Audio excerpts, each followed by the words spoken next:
Buenas tardes, amigas, amigos y amigues. Muy buenas tardes, Camilo. Buenas tardes a todos nuestros invitados e invitadas. Buenas Les- tardes. Hola. Hola. Hola, hola. Les damos la más cordial bienvenida al capítulo número 12 de Arte más Memoria, un proyecto para conversar en este contexto de confinamiento con diferentes personas, creadores, académicos que han pasado por el Museo de la Memoria y los Derechos Humanos. El capítulo de hoy es especial porque vamos a hablar del concurso de tesis, que cumple 9 años de existencia y es organizado por el área de investigación y colecciones del Museo de la Memoria y los Derechos Humanos. Este particular y exitoso proyecto está destinado a promover la utilización del patrimonio material e inmaterial del museo como fuente para la investigación sobre derechos humanos y memoria, con una convocatoria enfocada en estudiantes de pregrado, magíster o doctorado. Saludamos entonces a nuestras invitadas e invitados, así que comienzo con bienvenida María Luisa Ortiz, jefa del área de investigación y colecciones del Museo de la Memoria y los Derechos Humanos. Saludamos a Mireya Dávila, coordinadora del concurso de tesis y académica de la Universidad de Chile. También saludamos a Luis Jiménez, tesista de la tesis doctoral Significados de paz en postdictadura, construidos desde el Museo de la Memoria y los Derechos Humanos. A Rodrigo Muñoz, tesista de la tesis doctoral Exterminados como ratones, Operación Colombo, creación dramatúrgica y teatro documental. Bienvenidos y bienvenidas. Antes de comenzar esta conversación, me gustaría invitarlos a quienes nos escuchan, nos ven, y a nuestros invitados e invitadas a ver un videíto que muestra un poco la historia de este importante concurso. Así que corre video.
Bueno, ahí acabamos de ver este video que resume un poco los distintos concursos que ha tenido el museo, y queríamos empezar esta conversación con la jefa de investigación y colecciones del museo, la señorita María Luisa Ortiz, más conocida como Licha.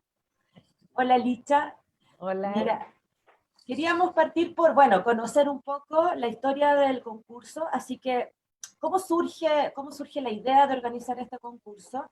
El museo tiene 10 años, pero el concurso tiene 9, entonces hubo en algún momento, me imagino, una reflexión en torno a la necesidad de hacer un concurso como este.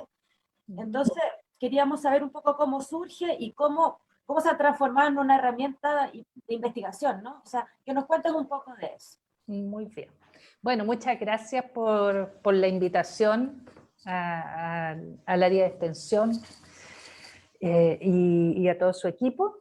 Mira, este concurso que comenzamos a cranear muy rápidamente, estar instalados como museo, en realidad responde a la necesidad de buscar distintas estrategias y actividades que nos permitían aportar a la misión del museo, porque la misión del museo en realidad es una misión muy amplia, muy desafiante, que no se agota indudablemente en su identidad de museo, en su exposición, en la museografía, ¿no? Nos obliga a desarrollar una serie de otras actividades en función de que esta amplia colección, diversa colección sobre el periodo de la dictadura, pueda ser apropiada, pueda ser investigada, conocida desde distintas perspectivas.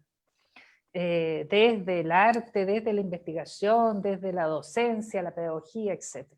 Entonces, ahí con mi amiga Mireya Dávila, con que había ya colaborado desde el proyecto del museo con nosotros, propusimos esta idea de este concurso para incentivar el uso de nuestras colecciones, para apoyar a todos aquellos que quisieran investigar este periodo.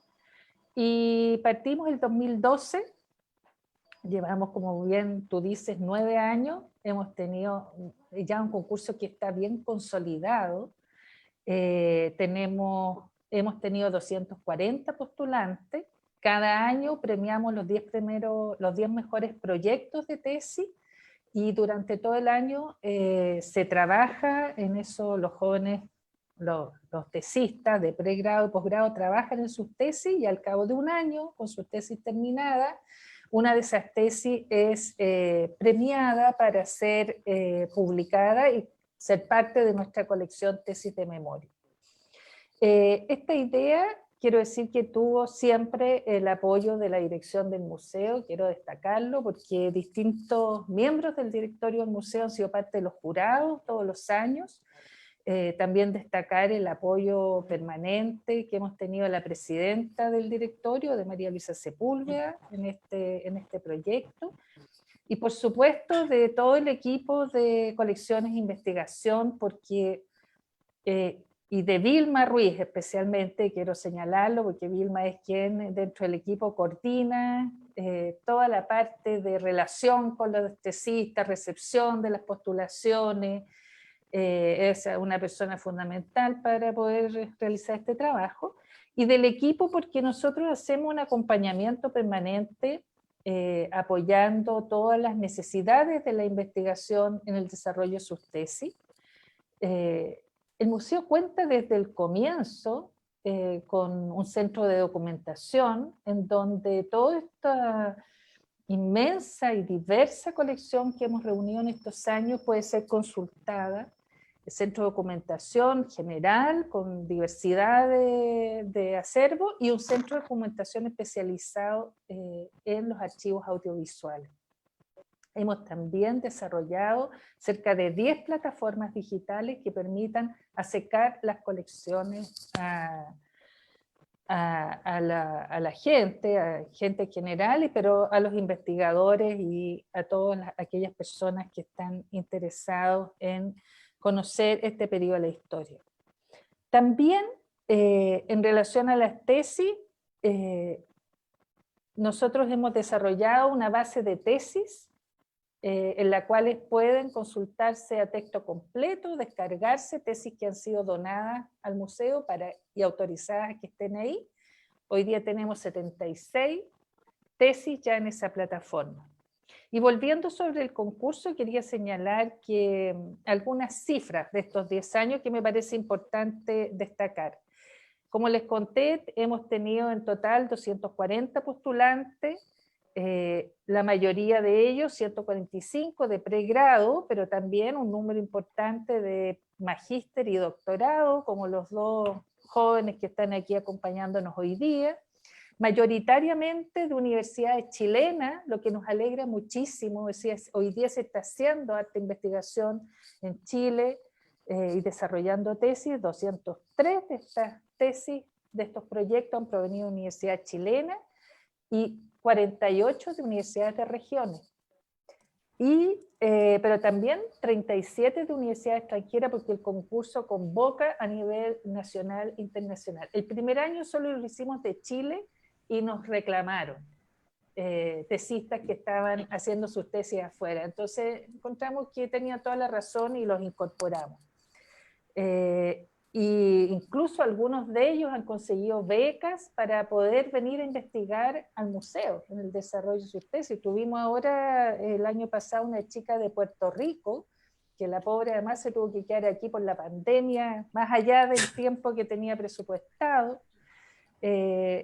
en realidad, y lo otro importante que 190 han sido mujeres las postulantes.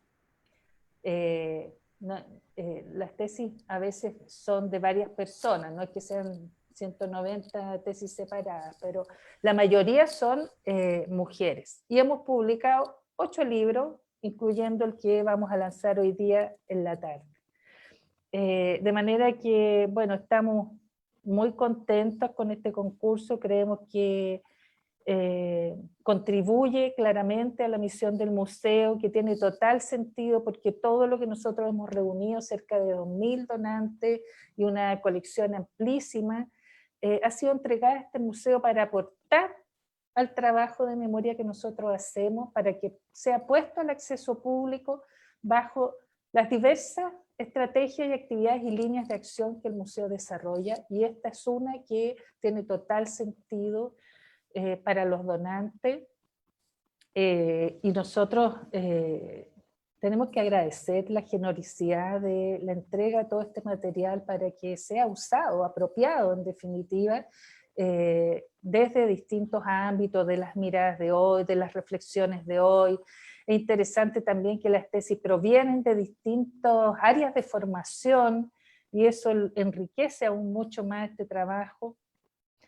Y eso es lo que, no sé, podría decir por ahora. Bueno, muy interesante ese rango de personas, ¿no? que participan en el concurso de tesis, que está cumpliendo 9 años de existencia, prácticamente la misma edad del museo.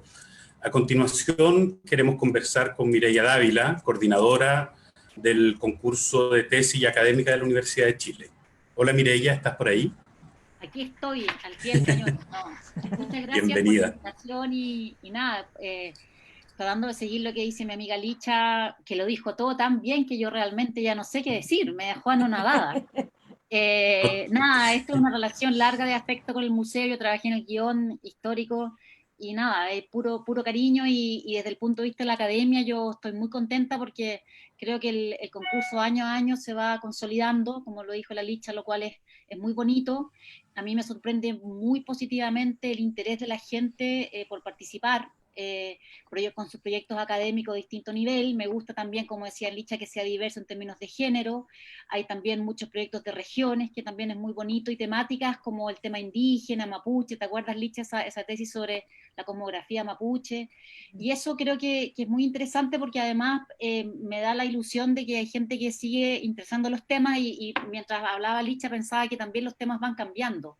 En la medida que primero estuvieron muy enfocados en el tema como de la dictadura misma, a poco pasar el tiempo van enfocándose como los impactos de la dictadura en la nueva democracia, en los distintos temas de la nueva democracia. Y creo que eso hace y expresa que el museo está vivo, que la investigación está viva y que las preguntas que van teniendo otras generaciones y otros grupos, el museo los logra captar. Y en eso me pone muy contenta. Y desde el punto de vista de más de la academia, creo que es muy necesaria esta reflexión que se hace y que hace la gente joven y no tan joven sobre el tema de la memoria y sobre todo con la pasión que le ponen por investigar. Son proyectos que en general su calidad es muy buena.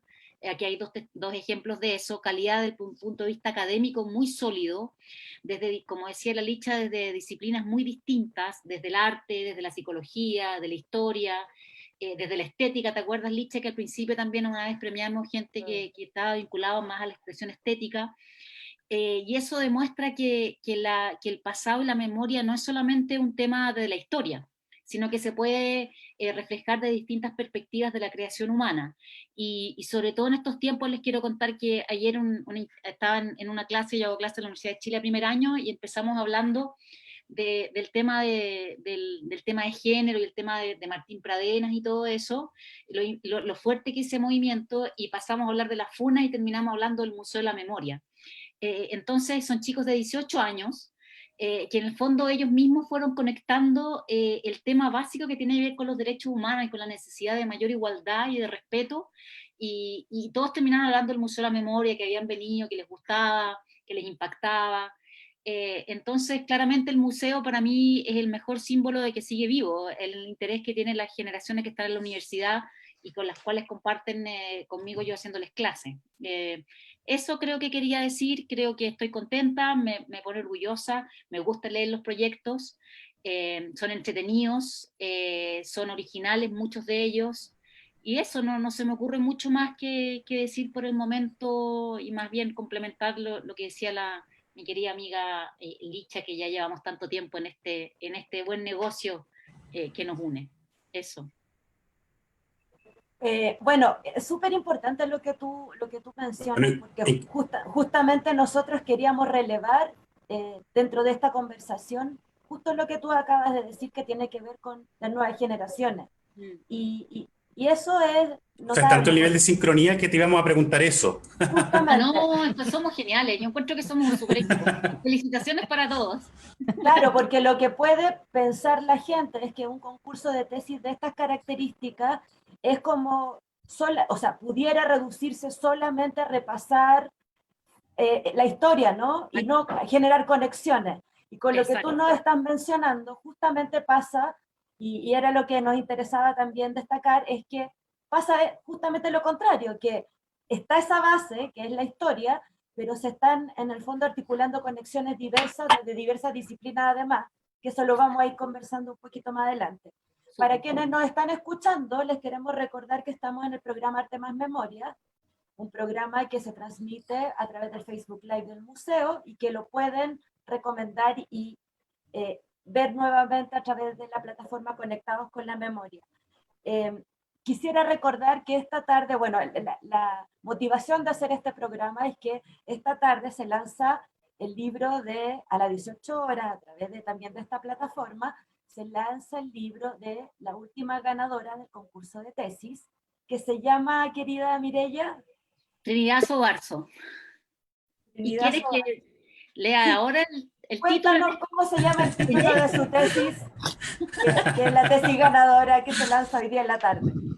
Bueno, la Trinidad Sobarzo, la Universidad Finisterrae, de la Facultad de Humanidades y Comunicaciones y Historia, y el título de su tesis es El imaginario colectivo del colectivo Acciones de Arte y su devenir, espacio público, arte y política entre 1979 y 1990. Así que voy a dejar en suspenso para que nos acompañen hoy día en la tarde y vean el detalle de esta publicación y lo bien escrita que está, lo interesante que es y lo novedosa que es. ¿Puedo decir algo cortito en claro. relación a eso? Es que además hemos creado una casilla especial que va a estar activa mientras se esté llevando a cabo el lanzamiento, libro tesis@museodelamemoria.cl. Quienes escriban ahí, en ese momento en que se desarrolla el lanzamiento, enviando sus datos, su nombre, podrán retirar después, cuando volvamos a la normalidad, al funcionamiento del museo, su ejemplar en el Museo de la Memoria. Eso. Muy bien. Ya está todo ahí la información entregada para que la gente interesada se conecte. Bueno, pero un poco también la motivación que teníamos con este programa era hablar justamente de aquellas personas que se interesaron en participar y qué temas abordaron. Acá tenemos dos invitados, bueno, dentro de ese espectro que Licha mencionó, que ha ocurrido tanta tesis, ¿no? Tantos trabajos tan interesantes durante este tiempo. Y hemos aquí, bueno, tenemos dos invitados que queremos que nos cuenten un poco cómo fue ese trabajo. Y vamos a partir por saludar a Luis, que está aquí con nosotros. Hola Luis, ¿cómo estás? Hola, Luis Jiménez, bienvenido. Muchas gracias, gracias por la invitación. De nada. El trabajo de tu tesis, el título es Significado de paz en postdictadura, construido desde el Museo de la Memoria y los Derechos Humanos. Luis, cuéntanos un poco cómo fue participar en el concurso de tesis por un lado y esta temática que por el título ya nos va develando que está muy íntimamente ligada con el museo en sí mismo, digamos. Cuéntanos un poquito cómo fue esa experiencia y cómo vinculaste el tema. Mira, para mí fue súper interesante y entretenido, de hecho como que lo declaro en mi tesis. A mí particularmente no me gusta mi tesis cuando la leo, me da como pudor leerla, no sé si las tesis doctorales como que tienen un poquito de eso, pero haciendo otras relecturas, tratando a veces de traducirla en un lenguaje como más coloquial, mi camino para llegar al Museo de la Memoria tuvo un derrotero bien particular. Yo, antes de dedicarme a la academia, yo hago clase en la Escuela de Psicología de la Católica del Paraíso. Yo trabajé varios años en el programa PRICE, un programa de reparación a sobrevivientes de la dictadura. Y la verdad es que ya venía como bien sobrecargado, porque es un programa muy fuerte, ¿no? Entonces ya venía como muy sobrecargado sobre un duelo suspendido, por decirlo como en una técnica psicológica, ¿no? De estar atrapados dentro de un pasado. Y tenía ganas como de despegarme de ahí y poder cuestionar un poquito lo que venía de futuro frente a ese pasado. Entonces desde ahí me encuentro con la memoria, con los trabajos de memoria, que teóricamente, digamos, se han profundizado bastante. Y bueno, en mi tesis doctoral empiezo a trabajar los conceptos de memoria y me parece atractivo el Museo de la Memoria, voy a transparentarlo, lo transparento también en mi tesis, con la finalidad de darle algunos palos al museo, desde la perspectiva de la Nelly Richard, un poco Elizabeth Piper, el Michael Lazara, que son académicos que plantean, o han planteado, no sé si todavía lo sostendrán, una crítica bien dura, ¿ya?, hacia lo que hace la institucionalidad de la memoria de la dictadura, a través del museo, planteando, digamos, como diciéndolo de una forma como bien simple, planteando un camino desde un golpe militar hasta una reconciliación, ¿ya? Entonces, como en un cierre, donde finalmente todos nos terminamos abrazando. Entonces, esa fue mi motivación de ingresar bajo las premisas de la memoria oficial, ¿ya? Ir a agarrar el museo, observarlo como un dispositivo de la memoria oficial y cuestionarlo desde ahí. Y fue súper entretenido porque después me tuve que comer mis palabras, particularmente cuando empiezo a analizar las relaciones que se empiezan a dar entre el objeto y los sujetos. ¿Qué quiero decir con esto? Porque me encuentro con tres actores dentro del museo, que tiene que ver, por un lado, la presentación permanente, que fue la que observé de una manera más o menos etnográfica, es decir, estuve observando bastante. Estas nuevas generaciones que hablaba la Mireia, que vienen a ser un eje fundamental, y para mí que fue todo un hallazgo, para mí al menos, que tiene que ver con el rol que cumplen los guías.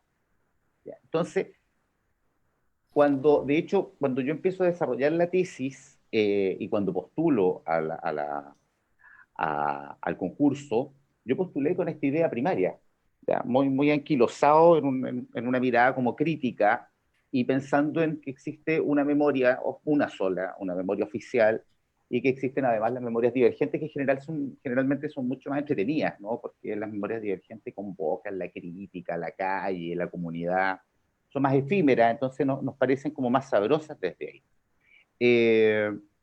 Y esto se va transformando. De hecho, si uno hiciera, no lo van a hacer, pero si uno hiciera, yo lo haría, pero si uno hace como el repaso de lo que yo postulé como proyecto al museo y lo que termino haciendo en mi tesis, es completamente distinto, ¿ya?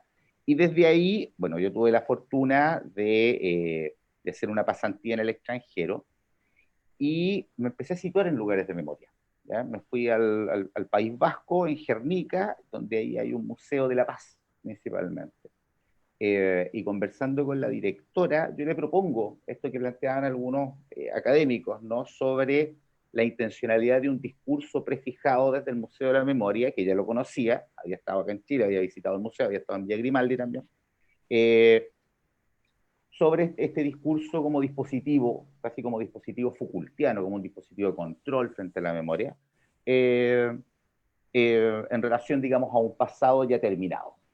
Entonces ella, la verdad, Mouito creo que era el apellido de la directora de ese museo, me dice así, me hace una pregunta como media sarcástica, o yo soy muy inocente, o de verdad los que construyeron el museo de verdad son genios, porque cómo un museo logra tener un discurso único.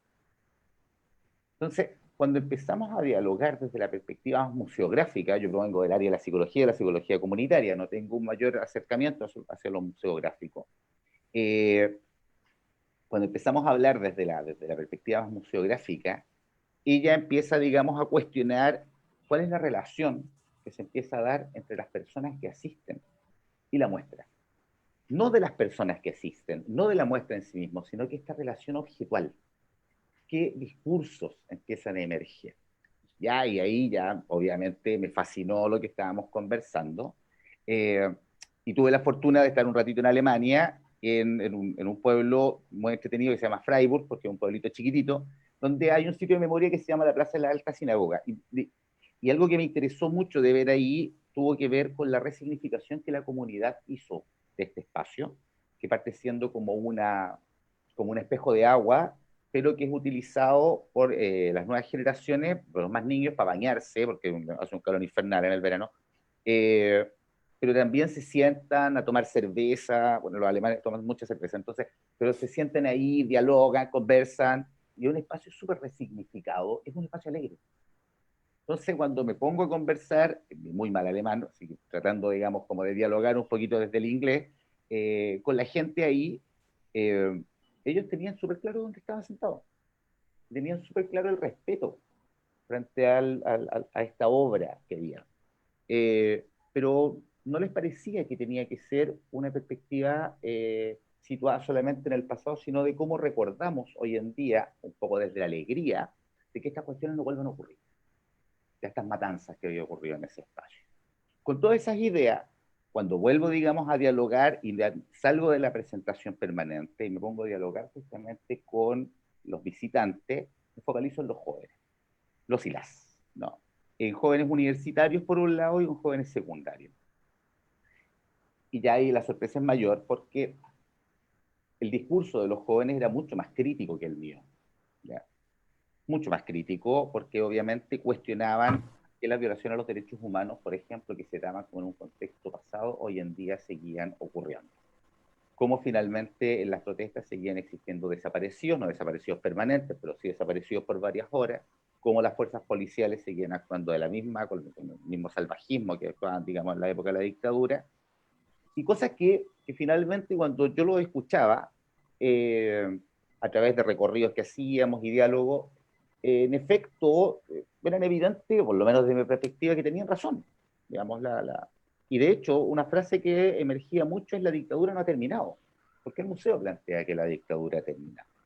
Pero ahí me surge otra patita, que tiene que ver con los guías.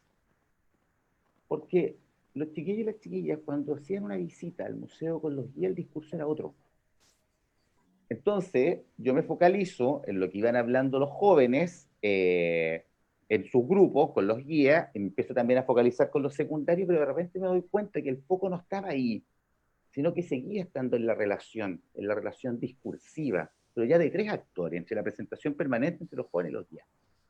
Y se creaba en este triunvirato un ambiente discursivo que salía de la presentación permanente. Entonces, algo que me empezó a llamar la atención es que los guías, por ejemplo, hablaban de Jaime Guzmán. Jaime Guzmán no está en el museo. Me empezó a llamar la atención, por ejemplo, que hablaban de la detención de Pinochet en Londres, que hablaban de la migración haitiana, que hablaban de situaciones que no tenían, y daban juicios de valor. Y algo que me llamó mucho más la atención es que generaban conflictos. Y desde ahí yo empiezo a analizarlo, mi tesis, digamos, se llama Significados de Paz, ¿no? Porque está basada, digamos, en los estudios por la paz, que es un estudio de la filosofía, cómo se va construyendo en postdictadura, no centrado en un discurso pasado, sino que en la postdictadura, en el momento actual, cómo se van construyendo sentidos de paz. Y desde ahí mi propuesta tiene que ver con que el museo logra presentar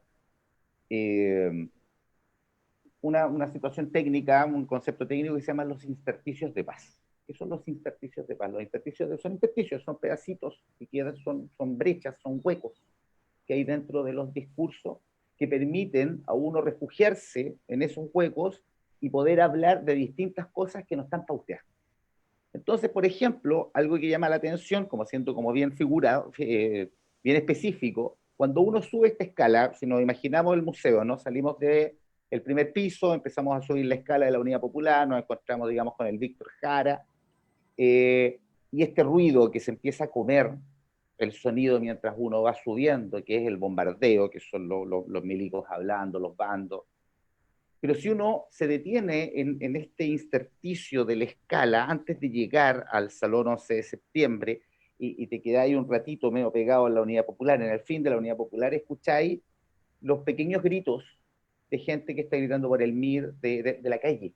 Empezáis a encontrar con voces de la calle, López, que en la medida en que más vaya avanzando se van acallando con estos sonidos. De repente, si ponéis ojo, te encontráis, por ejemplo, con la Anita González, hablando de Salvador Allende. Te vas encontrando con pequeños elementos que a los guías les permitían tensionar el discurso oficial, les permitían tensionar la reconciliación, les permitían tensionar el discurso de la clase alta, de los chiquillos y chiquillas que venían de colegios, digamos, del alto segmento social, y le permitían también tensionar con chiquillos que vivían dentro de un contexto más o menos similar, porque vivían en poblaciones donde todavía reventaban las casas, allanaban las casas. Entonces, ¿cómo iban jugando, tensionando a los jóvenes, a las y los jóvenes, en sus discursos para generar conflicto? Porque finalmente las propuestas de paz en estos intersticios, lo que tú lográis tiene que ver con una lógica de debate, un poco lo que plantea el Andreas Hewson, ¿no? que creo que se pronuncia, que a propósito de una publicación que es el mismo Museo de la Memoria, que se llaman Signos, ¿no? Unos libritos ahí que son bien interesantes. Exacto, justamente. Y ahí él plantea la producción del debate público, desde la obra, desde la memoria.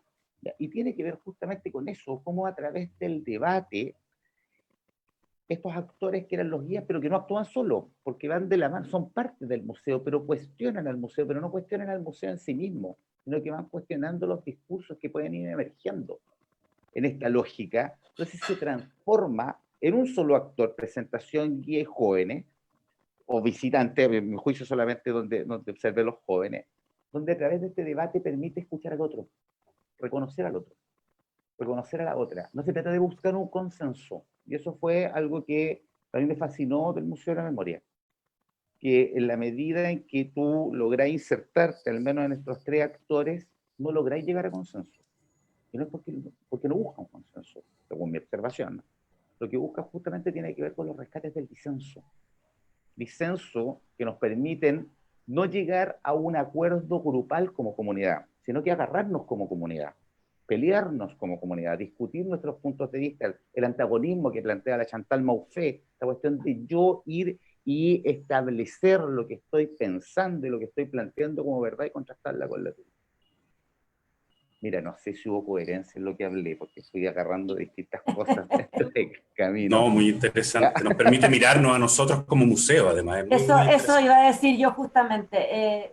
Cada vez, a mí siempre me pasa, cada vez que escucho a alguien que mira al museo y que descubre cosas del museo que nosotros no nos damos cuenta que están ahí, siendo que somos parte de, ¿no?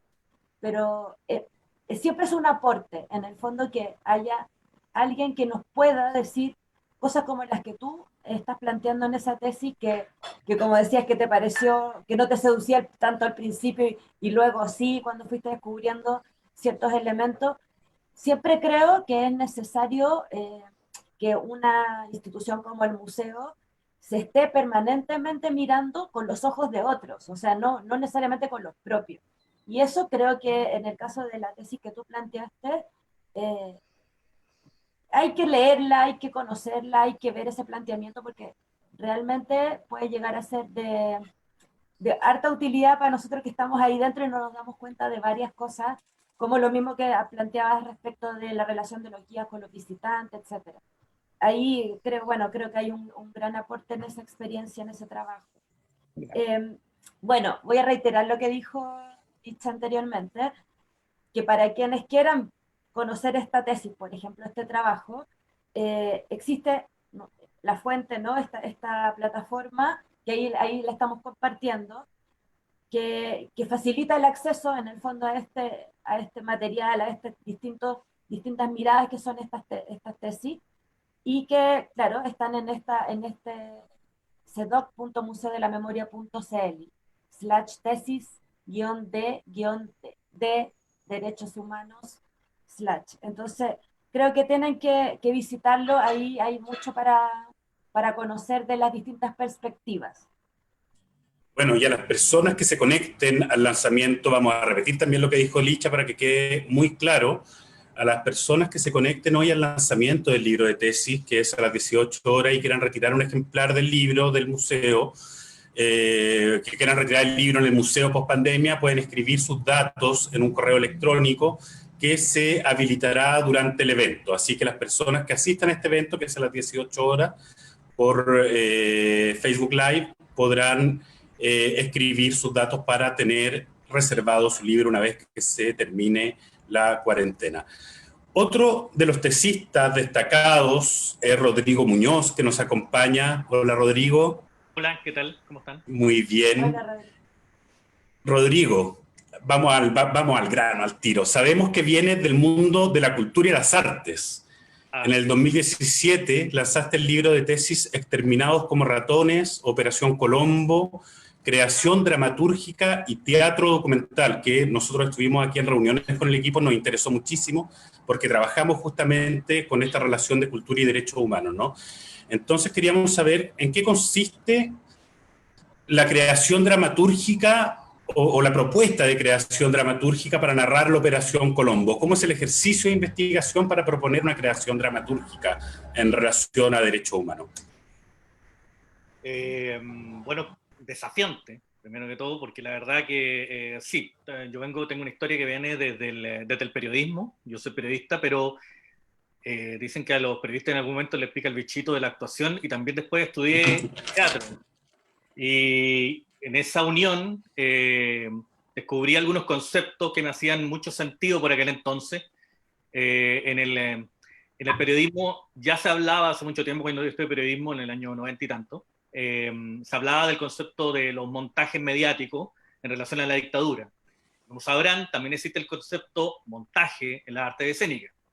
Entonces esos, por así conceptos, me empezaron a hacer cierto sentido y al mismo tiempo decir, esto no solamente puede ser una investigación teórica, porque ya existían, por así decirlo, ya sabemos harto del tema de la Operación Colombo, lo más probable es que nos falte todavía mucho más, pero sin embargo mi idea siempre fue también generar un producto artístico. En ese sentido apareció la idea de una creación de una obra propiamente tal de teatro, que lleva claramente el mismo título que el ignominioso titular de la segunda, Exterminados como ratones. Para conceptualizar, Exterminados como ratones fue este titular en relación a la época, un titular que de hecho, si no me equivoco, mañana cumple 45 años desde su publicación. Sí, y que efectivamente esto es una operación orquestada, digamos, en aquel entonces la dictadura usó a los medios de comunicación justamente para dar respuesta a una pregunta que la ONU estaba haciendo en ese momento, que tenía que ver dónde están los desaparecidos. Por un efecto rebote mediático, la dictadura crea a través de un operativo dos medios de comunicación que solo tuvieron un número, digamos, en el exterior, en Argentina y en Brasil, para hacer un efecto rebote, titular de esta manera, tanto en la segunda como en otros medios como el Mercurio, y citar como fuente justamente estos medios que existieron y que tuvieron una muy corta vida.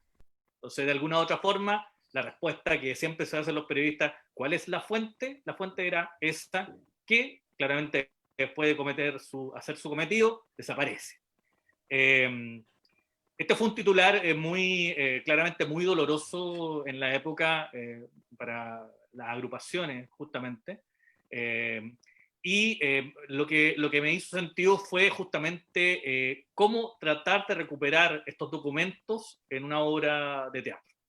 Y claramente los mecanismos eran a través del teatro documental, que, digamos, ya tiene unos referentes alemanes ya con hartos años, digamos, que Peter Weiss y ese tipo de, digamos, de creadores, que arrojan luces justamente para poder construir una verdad.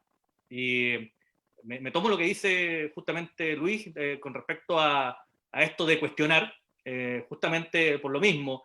En esta construcción de la verdad tenemos acceso a diferentes fuentes, que finalmente crean en ti una sensación de verosimilitud, también un concepto muy usado en la arte escénica, y que de alguna u otra forma lo que pretendía era tomar estos documentos, crear también, ficcionar también un poco, a través de la creación de unos personajes, que en este caso son ficcionados de alguna u otra forma, pero tienen nombres absolutamente reales, que son Mercedes Garrido, a la que de alguna u otra forma se responsabiliza por este titular, Emilio Báquit, un periodista de la segunda de la época, y Humberto, un periodista, digamos, de la antigua usanza de los, que no eran, de los llamados colegiados, un poco más que de esos que estudiaban periodismo, que hace alusión directa a mi abuelo Humberto, que fue periodista.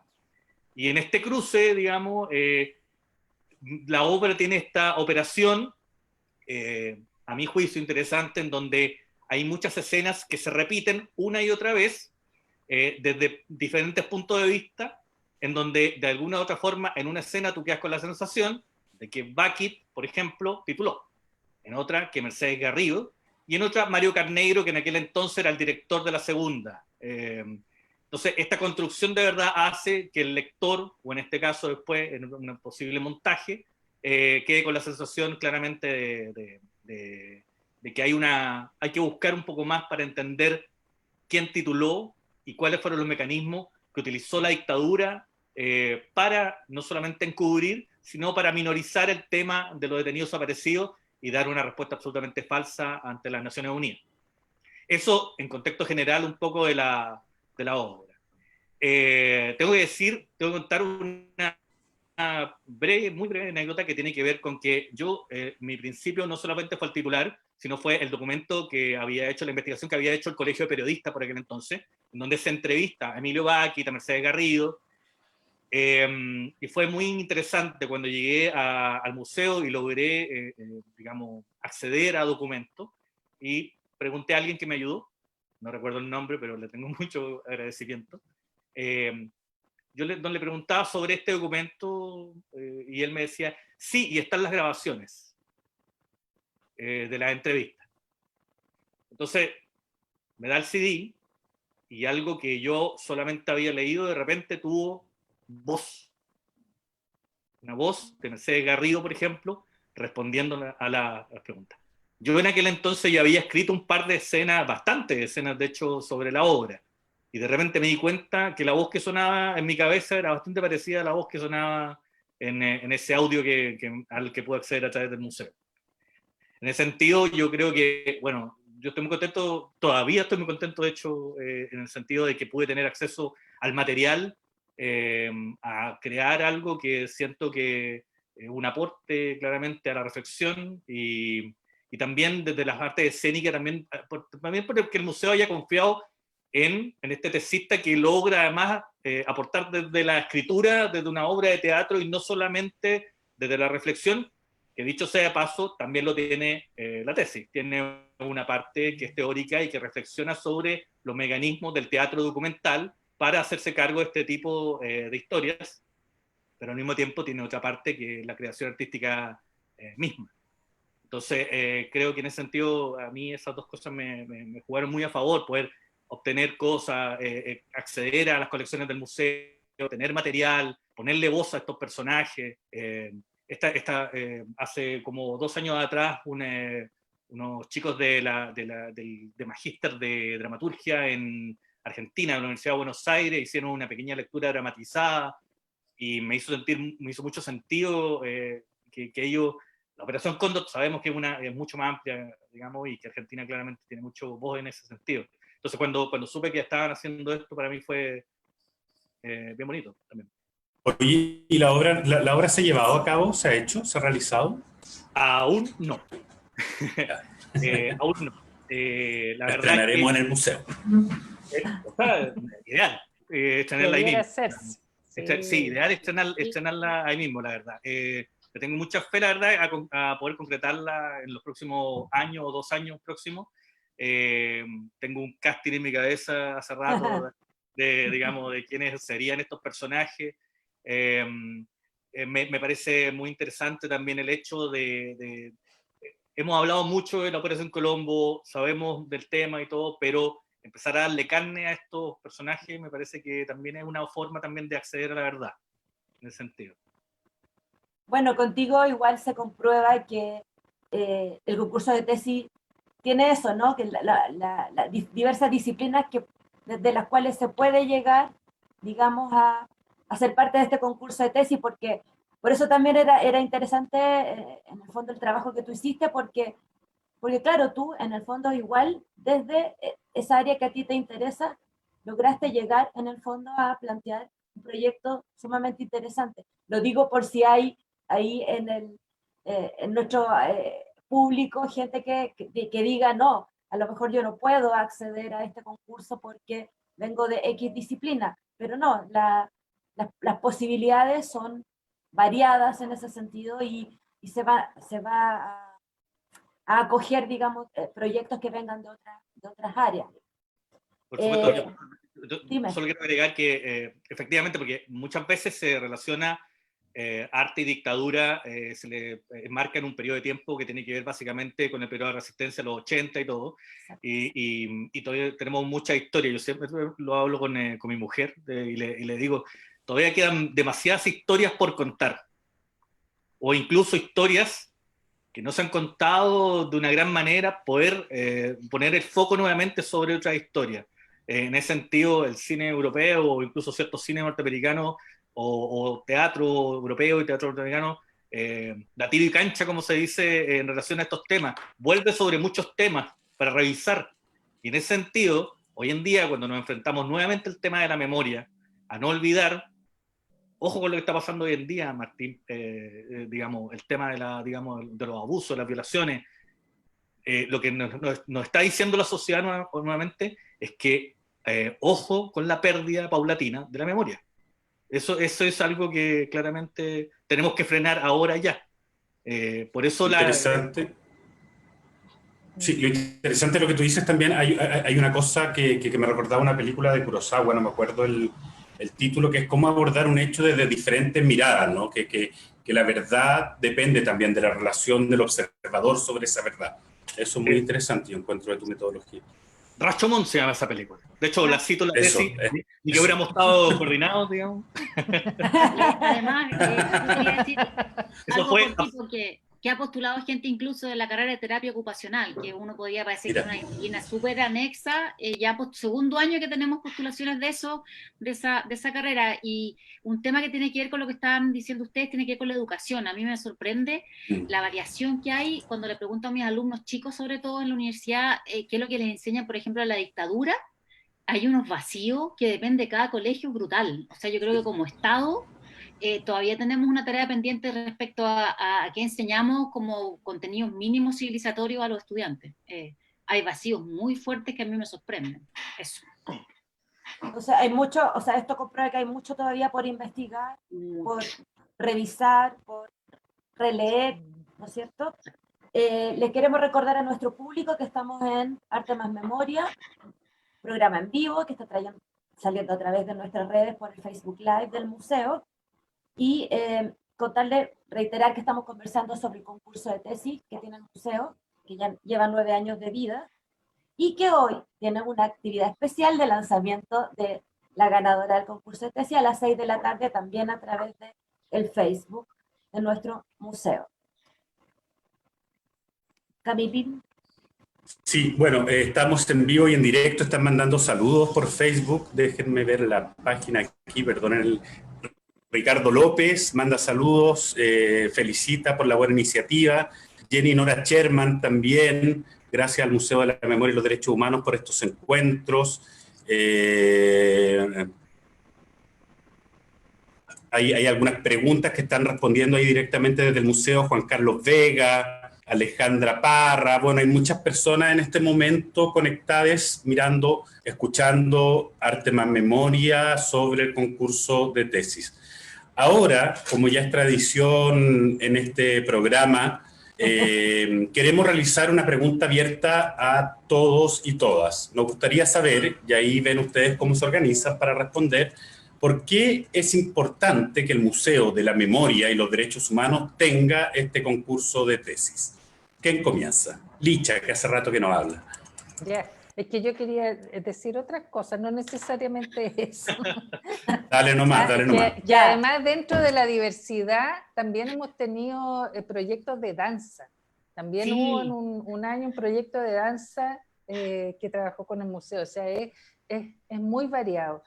Lo otro que quería rescatar es algo que decía Rodrigo respecto a las historias, que todavía hay tantas historias que contar. Eso es algo que nosotros, que hacemos un trabajo cotidiano, de relación, de investigación, de testimonio, bueno, lo tenemos súper presente. Y además el silencio que todavía existe al interior de nuestra sociedad respecto a lo vivido, al interior incluso de las familias, de las propias familias. En muchas ocasiones el acto de llevar algún documento, algún objeto al museo es un acto que permite transmitir esta memoria incluso al interior de la familia. Es decir, es una excusa, es un medio que permite entonces que los padres relaten a los hijos lo que ellos vivieron, y tiene un enorme significado en ese aspecto. Entonces yo también creo que hay mucho todavía que contar. Y lo otro es que tiene que ver con lo que mencionaba Luis, que para nosotros también es súper interesante las tesis que se hacen sobre el museo y sobre nuestro trabajo y sobre la museografía, y que tienen una mirada crítica con la distancia de la observación, ¿no es cierto? Y se va dando todo un proceso que para nosotros es muy interesante, muy importante, y apoyamos y animamos que eso se haga. O sea, eso nos permite, o sea, para eso existe el museo. Lo terrible sería que no hubiera esa experiencia de mirarnos críticamente, de generar debates, discusiones. Justamente de eso se trata. Y de modo que creo que eso enriquece nuestra acción. Y lo último que quiero decir es que nosotros no podríamos hacer nada de lo que hacemos como museo si no fuera por esa enorme cantidad de personas, de organizaciones, de familias, de instituciones que se han desprendido de su patrimonio documental, objetual, de su experiencia, sus testimonios, para entregarlas al museo y para que estén al acceso público, para que sean usadas, apropiadas por las personas. Y en ese sentido yo quiero aquí, ya que el lanzamiento en la tarde de este libro que investiga sobre el archivo CADA, destacar el trabajo que hicimos durante varios años, porque duró varios años el proceso del traspaso del archivo CADA al museo. Es un proceso que hicimos de la mano con Lotti Rosenfeld, de Amela Eltit, con la Red de Conceptualistas del Sur, que va a estar hoy día representada por Paulina Varas, para que este archivo quedara en Chile y pudiera estar al acceso de todo el público en el museo. Y desde que este archivo está en el museo al acceso público, hemos recibido varios proyectos de tesis que tienen que ver con el CADA. Ha sido muy consultado. Entonces, quiero destacarlo porque este proceso de traspaso, tanto a las personas como a las instituciones, también es un proceso interesante, que lleva sus tiempos, que genera toda una serie de situaciones alrededor de él, de aunar esfuerzos, de voluntades, y que nosotros valoramos enormemente porque es fundamental, es esencial para poder hacer nuestro trabajo, y por eso es que promovemos su uso desde distintas perspectivas, desde distintas acciones, y este concurso es una de las tantas que desarrollamos. Eso. ¿Mireya? Por eso es importante el concurso de tesis. Sí, sí, muy bien respondido. ¿Me puede repetir la pregunta? No. El título de la tesis no. No, la importancia de realizar, que el museo realice conjuntamente yo me voy el a concurso quedar de tesis. con dos cosas, que una desde el punto de vista más de la academia, que es este diálogo entre academia y memoria y la vida misma que comentaba la Licha. Yo creo que eso es súper importante. Y también voy a rescatar lo que estábamos conversando respecto al disenso y la diversidad. Yo creo que es necesario debatir y conversar. Yo creo que a mí también me alegra que hayan visiones distintas, que se critiquen en el buen sentido, y en el malo también el guión del museo y la muestra, porque creo que eso da cuenta que sigue vivo. Si hubiera una memoria oficial, un poco lo que decía Luis, una sola memoria oficial, sería muy aburrido y diría que la sociedad no está viva. Así que yo creo que el aporte del museo y del concurso de tesis específicamente en eso es genial, y cada año las generaciones van escribiendo y haciendo preguntas desde el punto de vista de reflexión más académica, que a mí me pone muy contenta porque significa que el museo va a seguir vivo y va a mutar y va a cambiar para ir adaptándose a las preguntas de la sociedad. Y yo concuerdo que hay mucha historia todavía. Yo creo que hay mucha historia en las familias, muy escondidas aún, y que este museo es el espacio para eso, desde el Estado. Y que el Estado, así como hizo cosas terribles, también tiene este espacio que es público para todas las generaciones que vienen. Así que eso. ¿Está bien? ¿Algo más que complementar? ¿No? No, está perfecto. No. Rodrigo, Luis, desde la opinión de los tesistas. Sí, a ver, yo creo que hacer tesis que tengan que ver con la memoria hoy en día también dentro de las mismas instituciones educativas es hacer una fisura por donde entrar nuevamente a hablar del tema. O sea, yo creo que muchas veces, me gustaría decirlo de otra manera, pero estas tesis no son tan populares a veces dentro de algunas instituciones.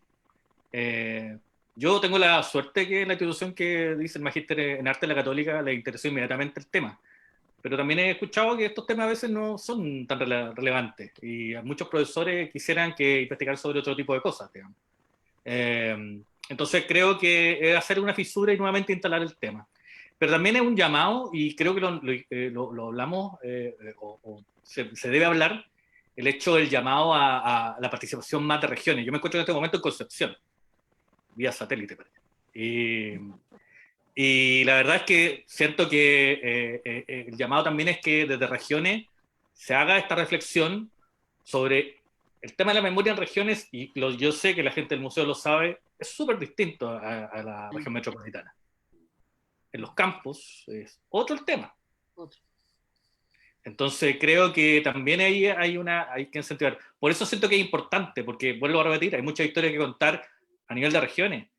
Y también debo decir que, no quiero ser autobombo, pero sí claramente creo que el llamado también es a hacer tesis que también tengan, obviamente, y que el museo diga abiertamente que se puede hacer creación también, creación artística a partir de las tesis mismas. Y eso lo valoro enormemente que lo haga el museo. Entonces creo que tiene puros beneficios por todos lados, digamos. No solamente para nosotros los que fuimos tesistas, sino que también para el público que termina leyendo esta obra y que no queda guardado en una biblioteca, sino que efectivamente hace una reflexión conjunta. Y me gusta mucho también lo que dice Luis, o sea, releer nuestras propias tesis años más tarde y decir, ¿cómo estoy yo con eso?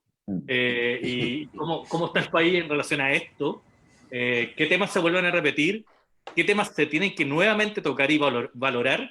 Creo que un ejercicio creo que es el ejercicio. Pareciera ser que el concepto de memoria para muchas personas es un concepto inmóvil, y claramente no lo es un concepto ágil, y todos los días colabora con la construcción de una sociedad. Eso. Muy bien, Luis. Sí, yo también, desde regiones, es divertido. Viví unos años en Santiago, son divertidos los santiaguinos.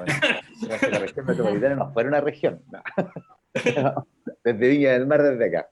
Oye, el concurso, para mí, a lo mejor voy a ser demasiado pragmático, no es pero mira, visto desde lo académico, que es como a lo que yo me dedico, ¿no? Primero hay unas lucas que siempre son bienvenidas, ¿ya? O por lo menos en esa época, cuando yo me lo adjudiqué, no sé si todavía. Todavía. Entonces, siempre son bienvenidas, especialmente la vida como estudiante, independientemente de pregrado o posgrado, siempre es más o menos precaria, entonces siempre toda luca es como muy bienvenida. Segundo, o sea, esta posibilidad de tener una plataforma para publicar lo que uno escribe, ¿no? O sea, si yo me busco en el Museo de la Memoria, aparece mi tesis, esta posibilidad de publicar el libro, son plataformas importantes, digamos, para socializar una discusión que se da mucho en la academia, tiene que ver quién se lee lo que uno escribe, ¿no? ¿Para quiénes escribimos? Entonces, cuando uno tiene estas plataformas, es importante también socializarlo con gente que no está dentro del mundo académico y generar estos debates que se estaban hablando. Y por otro lado, o sea, a mí, por ejemplo, dentro de las postulaciones al postdoctorado, ya que tiene que ver con las temáticas de CONICYT y todo el tema, te da puntos la premiación, por ejemplo, del museo. Entonces, también tiene cuestiones que son como bien prácticas dentro de lo que uno quiera seguir haciendo, en mi caso, en la vida académica, ¿no? Y, o sea, el hecho, por ejemplo, de estar debatiendo acá, de estar proponiendo ciertos temas, y claro, como decía el Rodrigo, ¿no? Yo, como puras cosas positivas. El concepto este de proponer, aparte que para mí el hecho de proponer una tesis es todo un acto discursivo, ¿no? O sea, tú estás proponiendo una nueva mirada sobre algo, y sobre una cuestión que es pasada, como bien decías tú, ¿no? Esta memoria que es dinámica, que no es estática, entonces de dónde uno contribuye. Es muy entretenido, a mí me parece como fascinante este mundo. Entonces, además, cuando está una posibilidad de concursar en relación a eso, es ¿Puedo una pasar un invitación aviso? abierta. Por supuesto. ¿Puedo pasar un aviso? Dale, Mireya. Diga, Mireya. Ya que estamos en región, estamos descentralizando el conocimiento, sería bueno que el próximo año, para el próximo concurso, nos ayuden a difundirlo, porque uno de los temas que tenemos es cómo difundimos la convocatoria al museo. Entonces voy a recoger el guante, como se dice, y los vamos a molestar. Licha, si me permite la patudez, Por supuesto. vamos a molestarlo porque nos ayuden a difundir en regiones. Yo creo que eso es súper importante porque sería para poder llevar el afiche y todo, cosas como bien pragmáticas, como decía Luis, a las distintas partes. Este anuncio está abierto para las personas que están escuchando y viendo el programa también, que pueden apoyar difundiendo. Sí, por favor, porque tenemos siempre tema con eso, la idea es que llegue a la más partes posible. Eso. Bueno, Bueno. entonces el resumen es que larga vida el concurso de tesis, entonces. Larga vida. Sí, larga vida, larga vida. No, además, Bueno, ya. Dale. son toda la gente que postula son muy responsables, Sí. o sea, yo creo que el 99% de la gente termina los proyectos, los manda en los tiempos, no hay ningún tipo de perseguir a nadie, son todos muy respetuosos de los tiempos, así que yo también agradezco el compromiso de la gente que escribe para el museo. Así Ahora que sí no hablo más. aprovechamos de recordarle a los que están en proceso de enviar su Trabajo. tesis terminada para la premiación, que ya se van a cumplir los plazos, así que Todo plazo se cumple. Excelente. ¿Cómo se dice? no hay plazo que no se cumpla. Eso. Bueno, amigas y amigos, estamos terminando este programa. Muchas gracias por habernos acompañado en este capítulo 12 de Arte más Memoria, dedicado en exclusividad al concurso de tesis. Les recordamos que este programa digital se aloja dentro de las plataformas de museos, de la plataforma Conectado con la Memoria, y ya nos veremos de vuelta el próximo jueves 30 de julio con un nuevo capítulo de Arte más Memoria, que está dedicado a los festivales de artes escénicas en el Museo de la Memoria. Así que, Rodrigo, atento para que nos veas y puedas meterte a hacer preguntas al Facebook. Y bueno, y antes de despedirnos, le queremos recordar nuevamente que esta tarde a las 18 horas se lanza por el Facebook Live del Museo de la Memoria el libro Concurso de Tesis 2019. Además, les recordamos que esta tarde, después del concurso del lanzamiento del libro, a las 19:30, tenemos un nuevo capítulo de escenas memorables de Teatro Ictus con La Noche de los Volantines. Así que nos vemos el próximo jueves en un nuevo capítulo de Arte más Memoria. Una tremenda programación para todos y todas los que nos están escuchando. Así que... Antes que cortemos, creo que Mireya quiere decir algo. No, estoy en silencio. ya, Ni pensé en decir algo. ok. Bueno, muchas gracias por haber estado con nosotros hoy día en el programa. Así que nos vemos. Gracias. Muchas gracias. Gracias.